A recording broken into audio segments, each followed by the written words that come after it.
Tidak boleh ribut. Ya, tidak boleh berisik. Ya. Oke. Persiapkan diri dulu, Nak. Tempat. Siap. Pada Ibu Guru salam. Waalaikumsalam warahmatullahi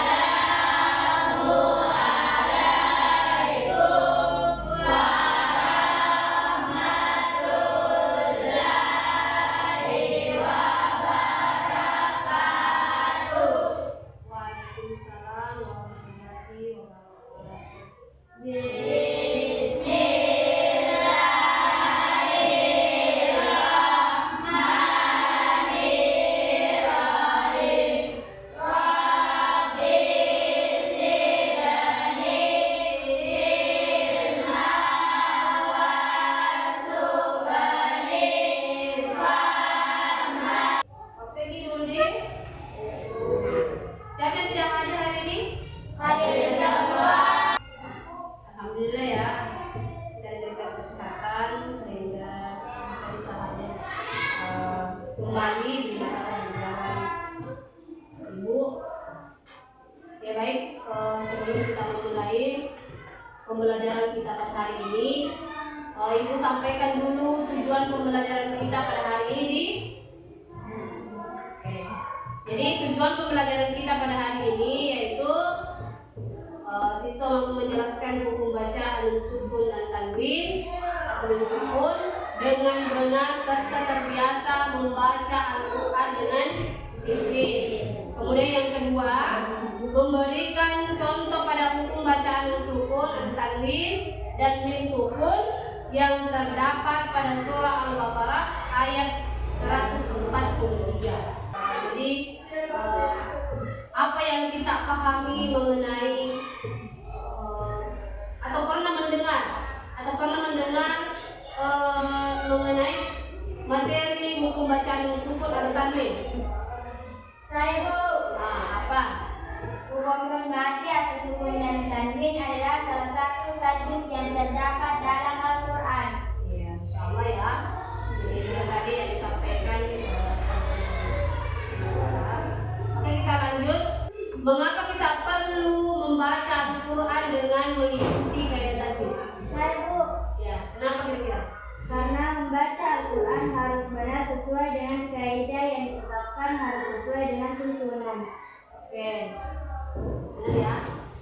Yang kedua, hukum nun sukun dan tanwin dibagi menjadi berapa? Baik Bu, ada 4. Ada 4. Yaitu Ishat, Idgham, Itlaq, Ikhfa. Ya, baik. Kita langsung aja masuk di materi Kak. Nah, di sini hukum nun mati dan tanwin sini juga sudah dijelaskan. Anak-anak bisa melihat ya. Jadi nun sukun atau tanwin adalah huruf yang tidak berharokat fathah, kasrah ataupun dhamma. Nun sukun biasanya diberi tanda bulatan kecil di atasnya seperti ini. Ini ya. Kemudian sedangkan tanwin adalah tanda harokat atau yang berharakat dua atau harakat ganda yang bunyinya mirip seperti nun mati.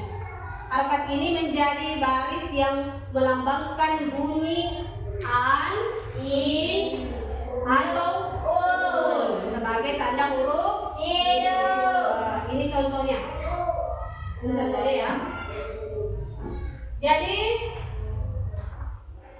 nun sukun atau tanwin, nun sukun sama dengan tanwin.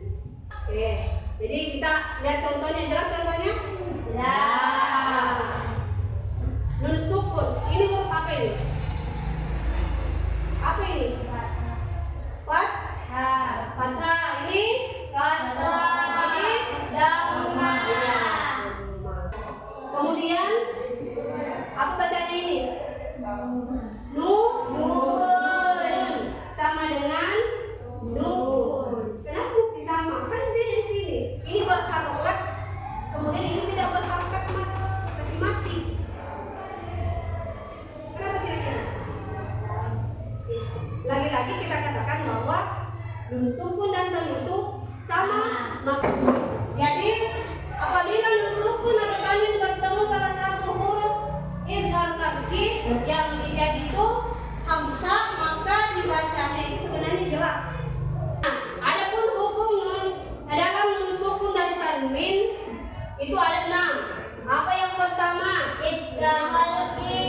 Yang kedua, idgham bigunna. yang ketiga, Ihsan mutlaq. yang keempat, Idgham bigunna. lima, Idgham. terakhir. Ikhwani. Nah, pernah kita pelajari sebelumnya ini? Pernah. Pernah ya? Pernah. Nah, oke. Nah, kita membahas yang pertama yaitu izhar qalbi. Oke. Izhar qalbi ini ada berapa hurufnya? 5. 6 atau 6? 6. Ya, 6 ya. Nah, kenapa dikatakan izhar qalbi? Karena nun sukun sesuai makhraj dan sifatnya. Ya, sifat makhrajnya izhar qalbi ini adalah tong. Jadi ini huruf yang keenam ini adalah huruf-huruf yang berada di tenggorokan. Oke. Jadi contoh yang pertama itu adalah Min ahli. nun sukun atau tanwin bertemu dengan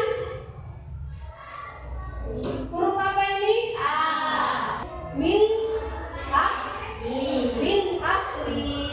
Jadi dibaca harus jelas. Kemudian yang kedua, idgham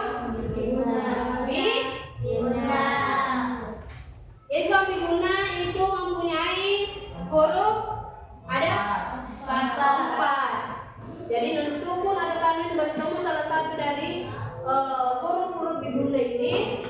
Nah, cara membacanya itu adalah meleburkan nun sukun ke huruf berikutnya dan disertai gunna 2 sampai 3 harokat. Ya.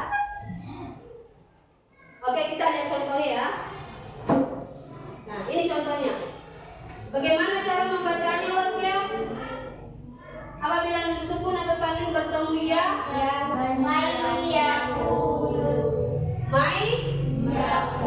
Mai yaqulu. Tidak dibaca lagi, bilang man yaqulu. Oke, lanjut. Kemudian sekarang kita beralih ke contoh Nah, di ikhlaq ini hanya ada satu huruf ya. Jadi nun sukun atau tanwin bertemu dengan huruf ba. Cara membacanya mengganti nun sukun dengan mim sukun dan disertai gunna 2 sampai 3 harokat. Contohnya. Jadi cara membacanya coba Wakia.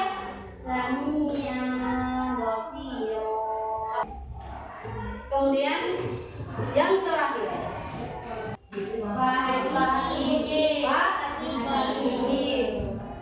Nah, di fa hakiki ini ada berapa hurufnya? Berapa? 15 atau 14? Oke, 15. Nah, di 15 ini apabila nun sukun atau tanwin bertemu dengan salah satu huruf ini, cara membacanya adalah menyamarkan nun sukun dan disertai gunna 2 atau 2 sampai 3 harokat. Ini contohnya. Coba Wakia nomor 1. Nun sukun dan tanwin bertemu dengan ko. Cara membacanya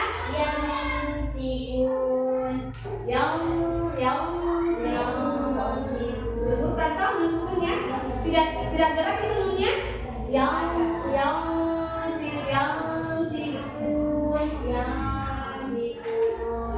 Oke. Paham ya? Sampai di sini ada pertanyaan? Ada tidak yang bertanya? Sudah jelas, Bu. Sudah jelas? Iya. Jadi dipahami semua nih? Paham, Bu. Nah, bisa nanti dipraktekkan. Bisa, Bu. Oke, jadi untuk melatih anak-anak sekalian, kita membagi kelompok menjadi 4 kelompok ya. Kita membagi kelompok menjadi 4. Huruf dan contohnya di dalam surah Al-Baqarah ayat 143. Sebelum kita melanjutkannya, kita isi dulu nih. Nah, silakan ditulis di kertas, kemudian nanti ditempel di papan tulis. Hanya ada 5 saja, tidak dicari 5 saja contohnya setiap kelompok. Kami tunjuk persiap kelompok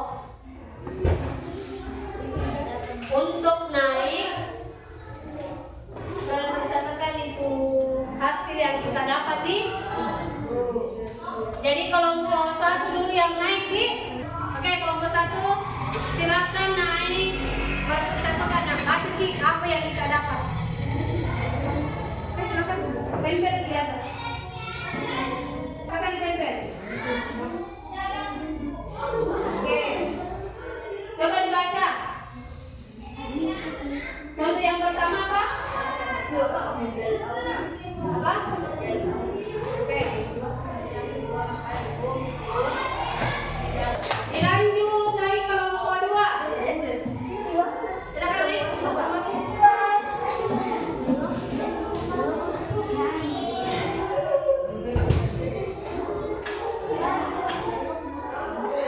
Oke, Bang ya. Ketika sukun atau tanwin bertemu dengan da, dibaca minan nasi. Oke, Kedua, ketika sukun atau tanwin bertemu dengan ya, yasha. Atau tanwin bertemu dengan ma, ila miratin mustaqim. sekarang kelompok 3. Silakan naik.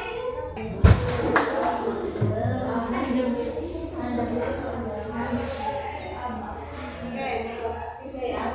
Apa kata kita? Apa? Iqra. Apa ini? Kita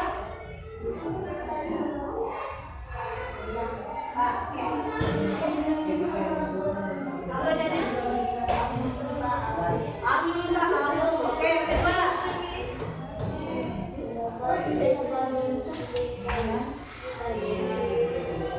Usut dia kon jika dimas. Oke, yang kedua.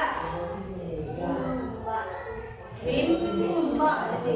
Lanjut kelompok 4.